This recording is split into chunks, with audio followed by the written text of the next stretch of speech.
विद्यार्थी मित्रांनो, आज आपण इयत्ता 9वी या वर्गातील गणित भाग 2 मधलं तिसरं प्रकरण बघणार आहोत. त्यातला सराव संच 3.2 त्यातला पहिला आकडा घेतला आहे. पुढील पैकी प्रत्येक जोडीत सारख्या खुणांनी दाखवलेले भाग बघा. सर्व यांच्यात मी काय केले, सारख्या खुणांनी भाग दाखवले. तर यामध्ये पण मी दाखवून देतोय तुम्हाला, म्हणजे कोणत्या खुणा केल्या आहेत ह्या मी तुम्हाला सांगण्यासाठीच मी हे बाकी ठेवलेलं आहे. तर ह्या प्रकारच्या काय सारख्या खुणा आहेत, म्हणजे याच्यात एक खूण दिसती सारखी, ही सारखी आहे, इथे ही सारखी आहे. या प्रकारच्या खुणांनी दाखवलेला भाग एकरूप आहे. काय एकरूप? त्या जोड्या कोणत्या कसोटीनुसार एकरूप होतील ते रिकाम्या चौकटीत दाखवा. म्हणजे तुम्हाला काय केलं, मी इथे एक रिकामी चौकट दिली बघा, इथे पण दिली, इथे पण दिली आणि इथे पण. ती कोणत्या कसोटीनुसार एकरूप होतील आकृत्या त्या सांगायच्या आहे. तर चला सोडवायला आपण सुरुवात करूया. सुरुवात पहिल्यापासून. पहिला आकडा दिला आहे त्रिकोण ABC आणि त्रिकोण कोणता दिलाय PQR. हे दोन त्रिकोण दिलेले. तर कोणत्या कसोटीनुसार इथे दिले, टिंब कसोटीने त्रिकोण ABC एकरूप त्रिकोण PQR होती हे सांगायचं आहे. तर बघा काय दिले आपल्याला, AB ही बाजू कोणत्या बाजूला एकरूप आहे, PQ ला. दिसते का या कोणाने बघा, एकाच सारख्या कोणाने दिलेले. AB ही कोणाला, PQ ला. AC कोणाला आहे, PR ला. कोणत्या, AC ही कोणत्या बाजूला एकरूप आहे, PR ला. या पद्धतीने मग BC ही तीन कोणांनी दाखवले बघा, तीन कोण आहे रेषा. तर ही इकडे काय QR ला पण एकरूप आहे. म्हणजेच काय दिसतं आपल्याला, बाजू ही बाजू या बाजूला एकरूप आहे, ही बाजू या बाजूला एकरूप आहे, ही बाजू या बाजूला एकरूप आहे. इथे कुठल्याही प्रकारचा कोण एकरूप दाखवलेला नाही. मग अशा वेळेस काय होतं, बा कसोटी. म्हणजेच याला काय म्हणतो आपण, बाजू बाजू बाजू. म्हणजे ही बाजू या बाजूला, ही बाजू या बाजूला आणि ही बाजू या बाजूला. म्हणून बा कसोटीने त्रिकोण ABC एकरूप त्रिकोण PQR आहे. म्हणजे बा कसोटीने काय एकरूप होते. हे पहिलं उत्तर आहे पहिल्याचं. दुसरा आकडा दिला आपल्याला XYZ हा त्रिकोण LMN कोणत्या कसोटीनुसार एकरूप होईल हे सांगायचं आहे आपल्याला. बघा इकडे दाखवलेले. मग सारख्या खुणा कोणत्या कोणत्या आहेत, XY ही बाजू दिसते एक खुणे, ही बाजू कोणत्या बाजूला आहे, LM ला आहे. दिसतं का आपल्याला, याच्यात पण काय दिसतं, LM ला काय एकरूप आहे. आणि YZ ही बाजू कोणत्या बाजूला दिसते आपल्याला, इकडे MN ला. म्हणजे ही बाजू या बाजूला एकरूप आहे, ही बाजू या बाजूला एकरूप आहे. मात्र दुसरी बाजू काही दिसत नाहीये. मग मात्र काय दिसतो आपल्याला, एक कोण आहे हा Y कोण. म्हणजे XYZ हा कोण LMN म्हणजे M कोणला काय एकरूप आहे. म्हणजे हा कोण या कोणाला एकरूप आहे. ही बाजू या बाजूला आहे, हा कोण या कोणला आहे आणि ही बाजू या बाजूला आहे. म्हणजेच काय, बा कसोटी. म्हणजेच काय, बाजू कोण बाजू. म्हणजे बा कसोटी. मग लिहायचं काय, बा. म्हणजेच काय, दोन बाजूंनी समाविष्ट केलेला कोण हा काय एकरूप आहे. ते बघा दोन्ही बाजूंनी काय केलं, समाविष्ट केलेला कोण. आपल्याला माहितीच आहे, तुम्हाला डेफिनेशन म्हणजेच व्याख्या माहिती आहे. त्यानुसार काय बा कसोटीनुसार हे दोन्ही त्रिकोण काय एकरूप आहे. म्हणजे काय लिहायचं, बा कसोटीने त्रिकोण XYZ एकरूप त्रिकोण कोणता, LMN हे आहे. या पद्धतीने तुम्हाला लिहायचं आहे दुसरा आकडा. आता तिसरा आकडा दिलेला बघा PQR. म्हणजेच इथं काय दिलंय, PRQ. आता PRQ घेतलेलं काय, PQR घेतलं काय. पण आपण आता काय घेणार आहे, PRQ आणि STU हे दोन त्रिकोण कोणत्या कसोटीनुसार काय एकरूप आहे ते सांगायचंय. तर बघा इथे काय दिसते आपल्याला, ही बाजू या बाजूला काय एकरूप आहे दिसतं. म्हणजेच काय, ही बाजू या बाजूला एकरूप आहे आणि P हा कोण दिसतोय, गोल केलाय छोटासा टिंब. इथं P हा कोण कोणाला आहे S ला एकरूप आहे आणि R हा कोणाला आहे T ला एकरूप आहे. म्हणजेच दोन कोणांनी समाविष्ट केलेली बाजू काय दोन कोणांनी समाविष्ट केलेली बाजूच म्हणजेच काय को बा को म्हणजेच कोण बाजू कोण इकडे पण कोण बाजू कोण या कसोटीनुसार काय एकरूप आहे. म्हणजेच बघा हा कोण या कोणला एकरूप आहे ही बाजू या बाजूला एकरूप आहे आणि हा कोण या कोणाला काय एकरूप आहे. म्हणजेच P हा S ला कोण एकरूप आहे आणि PR ही बाजू कोणाला ST ला आहे आणि कोण R हा कोणाला आहे T ला एकरूप आहे. म्हणजेच को बा को कसोटीनुसार काय एकरूप म्हणून कोण बाजू कोण कसोटीने त्रिकोण PRQ एकरूप कोण एकरूप त्रिकोण STU हे आहे. या पद्धतीने तुम्ही तिन्ही आकडे सोडवू शकता. आता चौथा आकडा दिलेला आहे बघा. आपल्याला मात्र चौथ्या आकड्यात एक महत्त्वाची गोष्ट लक्षात ठेवायची. जेव्हा कोणताही त्रिकोण असा काटकोन असतो तो कोणत्या पायथागोरसच्या प्रमेयानुसार म्हणजेच काय 90 अंशच असतो. बरोबर आहे का नाही. मग अशा वेळेस कोणती कसोटी वापरायची हे पण मी तुम्हाला सांगतोय. आता बघा दोन त्रिकोण दिले असते LMN आणि PTR. LMN का बरं कारण काटकोन हा आपण विचारात घेतोय म्हणून M आणि T हा काय दोन्ही एकरूप आहे. जर हे कोण काटकोन हे दोन्ही एकरूप आहेत तर यांच्या बाजू म्हणजेच बेस पाया काय रे सारखा म्हणजेच काय LM हा कोणाला आहे PT ला एकरूप आहे आणि कर्ण यांचा कर्ण म्हणजेच कोणता LL किंवा NL दोन्हीतून तुम्ही विचारात घेऊ शकता. दोन्ही बाजूने सारखाच आहे. RP किंवा PR तरी चालेल. तो कर्ण या कर्णाशी काय एकरूप म्हणजे हा कर्ण या कर्णाशी एकरूप आणि हा कर्ण या कर्णाशी एकरूप. म्हणजेच कोणत्या कसोटीनुसार तुम्ही एकरूप आहेत या ते दोन्ही त्रिकोण सांगाल तुम्ही तर कर्ण भुजा कसोटी. कारण दोन्हींचे कर्ण काय एकरूप आणि भुजा पण काय एकरूप. कर्ण एकरूप म्हणजे भुजा पण काय एकरूप कारण कोण एकरूप आहे म्हणून कर्ण भुजा कसोटी या पद्धतीने तुम्हाला एकरूप सांगता येईल. कोणता त्रिकोण LMN एकरूप त्रिकोण PTR या पद्धतीने तुम्ही सांगू शकता. पुन्हा एकदा सांगतो बघा 4 कसोट्या आपल्याला बा म्हणजे त्रिकोणाच्या तिन्ही बाजू एका त्रिकोणाच्या तिन्ही बाजू दुसऱ्या त्रिकोणाच्या तिन्ही बाजूंशी समरूप असेल म्हणजेच एकरूप असेल तर ते कोणत्या कसोटीनुसार बा कसोटीनुसार एकरूप होतात. दुसरा आकडा आहे एका त्रिकोणाच्या दोन बाजू आणि त्यांनी समाविष्ट केलेला कोन जर दुसऱ्या त्रिकोणाच्या दोन बाजू आणि त्यांनी समाविष्ट केलेला कोन जर समरूप असेल म्हणजे एकरूप असेल तर ते दोन्ही त्रिकोण कशाने असतात बा कसोटीनुसार एकरूप असतात. पुढे आता त्यांनी सांगितलं तिसरा आकडा जर एका त्रिकोणाचे दोन कोन आणि त्यांनी समाविष्ट केली बाजू तसेच दुसऱ्या त्रिकोणाचे दोन कोन आणि त्यांनी समाविष्ट केली बाजू जर एकरूप असेल तर ते दोन त्रिकोण काय असतात समरूप असतात म्हणजे एकरूप असतात. या पद्धतीने तुम्ही सांगू शकता.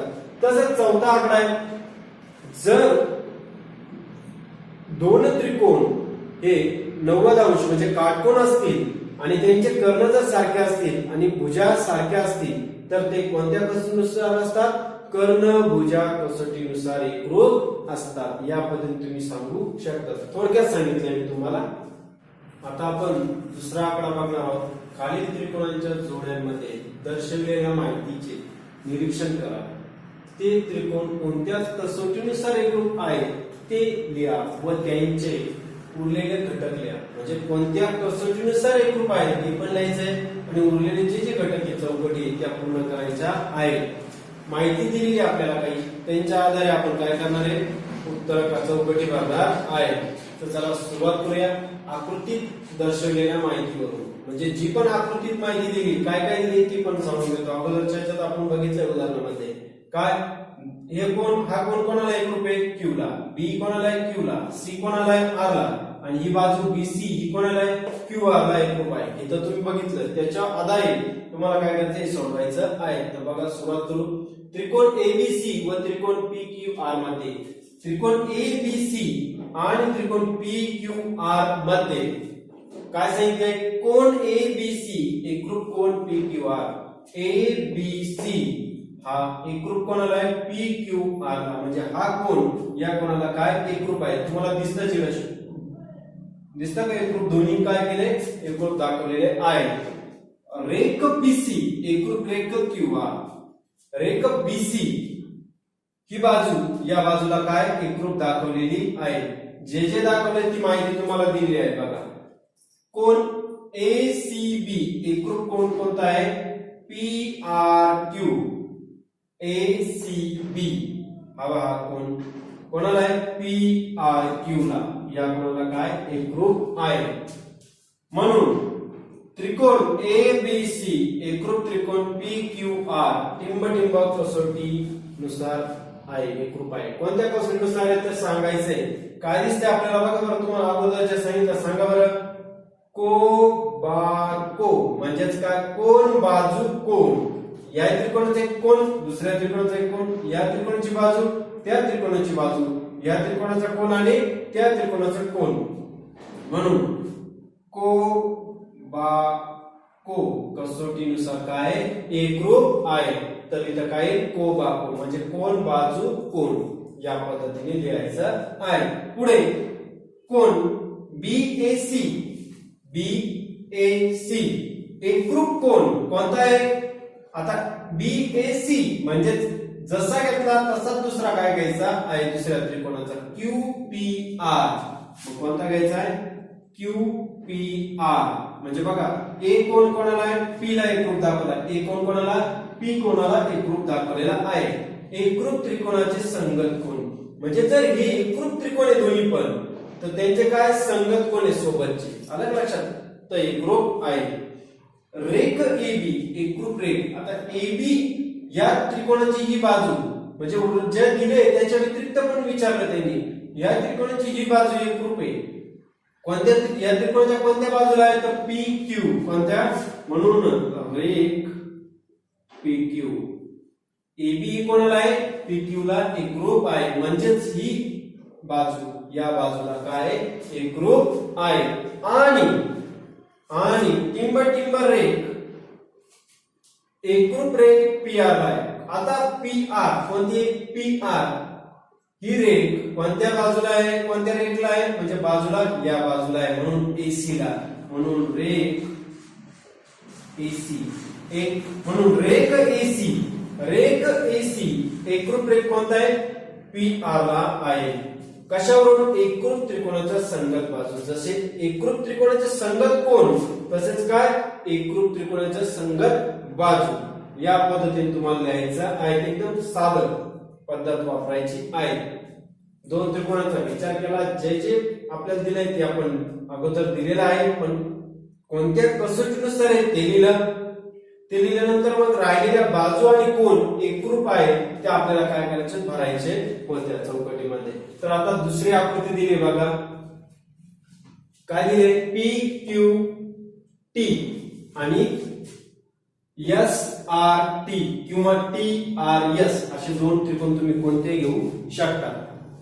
आकृतीत दर्शवलेल्या माहितीवरून, म्हणजे ही आकृती त्याच्यात काय माहिती दिलेली आपल्याला, तर कोणत्या कोणत्या बाजू काय काय माहिती दिली ती आपण बघून घेऊया. पीटी एकरूप कोणाला आहे, एसटी किंवा टीएस ला. तुम्ही कोणती बाजू घेऊ शकता, टीपी घेऊ शकता किंवा पीटी घेतलं तरी चालेल, काही चुकणार नाही. क्यूटी किंवा टीक्यू ही कोणाला एकरूप आहे, टीआर ला किंवा आरटी ला एकरूप आहे. तर जे जे दिले ते बघून घेऊ.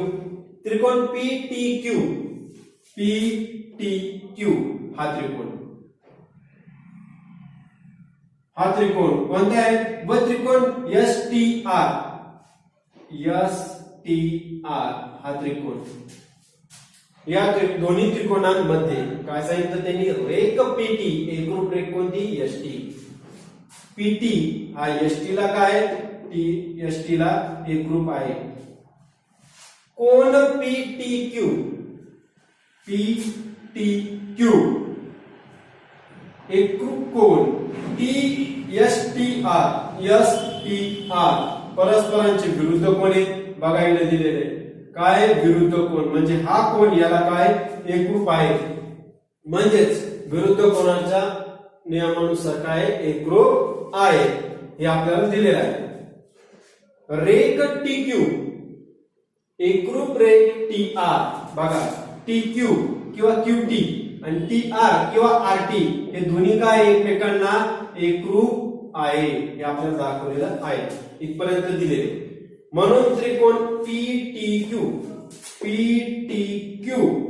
एकरूप त्रिकोण STR टिंब कसोटीनुसार आहे. तर कोणत्या कसोटीनुसार बघा आपल्याला काय दिलंय, आता तुम्हाला या प्रश्नामध्येच दिलेलं असणार आहे, तर तुम्हाला ते पण सांगून देतो. बघा इथे काय दिसतंय आपल्याला, एक बाजू, इथे काय दिसतोय एक कोण आणि इथे काय दिसतंय एक बाजू. अगोदरच विचारलंय बघा या पद्धतीने. बघा ही काय बाजू, हा काय कोण, ही काय बाजू. तर कोणत्या कसोटीनुसार होतं इथंच दिसतंय आपल्याला बाकोबा. बघा बाकोबा म्हणून याला काय लिहायचं, बाकोबा कसोटीनुसार एकरूप आहे. ते पण आपण तेवढं सांगून देतो. बघा बाजू कोण बाजू, बाजू कोण बाजू, म्हणजे दोन बाजूंनी समाविष्ट केलेला कोण या कसोटीनुसार काय एकरूप आहे, म्हणजे बाकोबा. बघा इडे ही बाजू, इड कोण इड बाजू, इड को बाजू इड कोण इड बाजू, म्हणजे ही बाजू या बाजूला एकरूप, ही बाजू या बाजूला एकरूप आणि हा कोण या कोणाला एकरूप आहे. तेच तुम्हाला पहिल्याच्यात पण दाखवून देतो. इथे बघा कसं आहे, इथे काय दिलं आपल्याला कोण, इथं काय दिलेलं आहे बाजू, म्हणजे इथं कोण लिहिला काय कोण कोण, आणि इथं काय लिहिला बाजू. बघा आणि इथं काय कोण आलं का, को बा को. तेव्हा को बा को कसोटीनुसार, म्हणजे तुम्ही दोन्ही उदाहरण सोबत दिलेले तुम्हाला त्याच्यासाठी का कशा पद्धतीने तुम्ही म्हणजे दिलेल्या माहितीवरून सुद्धा रिकाम्या जागा भरू शकतात, चौकटी भरू शकतात आणि इथे पण ओळखू शकतात कोणत्या कसोटीनुसार आकृती आहे. तर पुढे दिलेले आपल्याला म्हणून कोण TPQ एकरूप टिंब कोण काय दिलाय, एकरूप त्रिकोणाचे संगत कोण.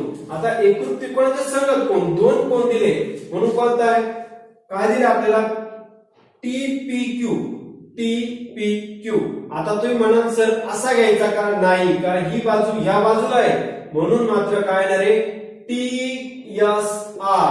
काय येणार आहे कोण TSR, कारण बघा ही बाजू या बाजूला एकरूप आहे आणि टी बिंदूतून दिलाय म्हणून TPQ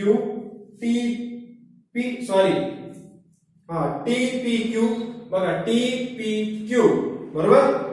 TPQ हीच TSR ला काय एकरूप आहे, म्हणजे हा कोण या कोणाला काय एकरूप आहे. या पद्धतीने आपल्याला दाखवलेले आहे. आता दुसरं दिलेलं आहे व टिंब कोण कोणाशी एकरूप आहे TRS.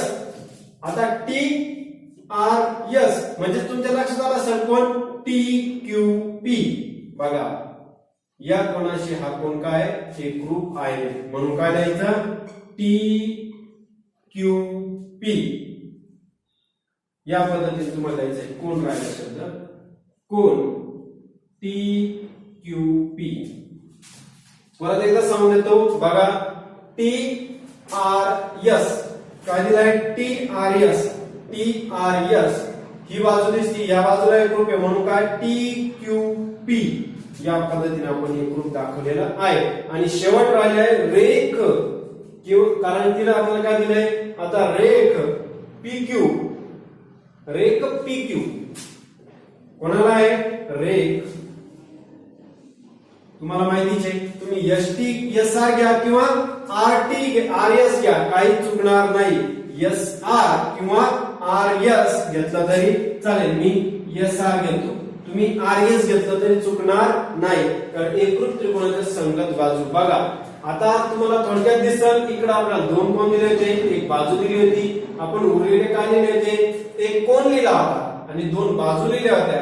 आता मात्र इकडे काय दिलं एक कोण दिलेला होता आणि दोन बाजू दिलेल्या होत्या पण राहिलं काय एक बाजू आणि दोन कोण. तेव्हा हे दोन कोण आणि एक बाजू आपण लिहिलेला आहे म्हणजे जो उरलेला घटक आहे तो आपण चौकटीमध्ये भरणार आहे. या पद्धतीने तुम्हाला दोन्ही आकडे सोडवता येतील.